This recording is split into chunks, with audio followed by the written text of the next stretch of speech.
যে জায়গায় যাব সেই জায়গায় দৃশ্যগুলো আপনাদের সামনে আমি তুলে ধরবো। হ্যাঁ, হ্যালো বন্ধুরা, কেমন আছেন সবাই? আশা করি ভালো আছেন। আমাদের এই গ্রামে অঞ্চলটা কিন্তু সবুজ এলাকা।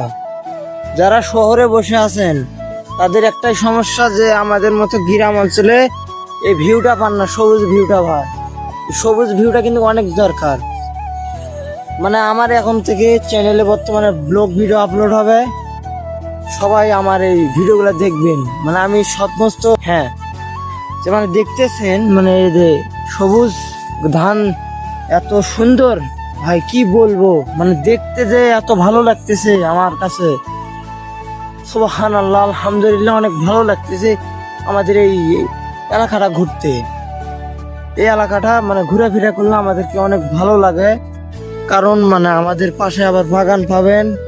এই জায়গায় ঠান্ডাটা এত সুন্দর যে কি বলবো আপনাদের। এই জায়গায় আপনি ঠান্ডা পাবেন, অসংখ্য ভিউ। যারা আসলে যারা গ্রামে থাকে তারাই জানে যে গ্রামে কত সুন্দর এলাকা, সবুজ এলাকা। সব দিকে তাকাইলে শুধু একটা জিনিসই দেখতে পাবেন, সবুজ সবুজ। হ্যাঁ, ঠিক আছে, সব জায়গায় শুধু সবুজ। তো বন্ধুরা, এই ছিল আজকের ভিডিও। দেখা হবে কোনো নেক্সট ব্লগে। ততক্ষণে সবাই ভালো থাকবেন। আল্লাহ হাফেজ।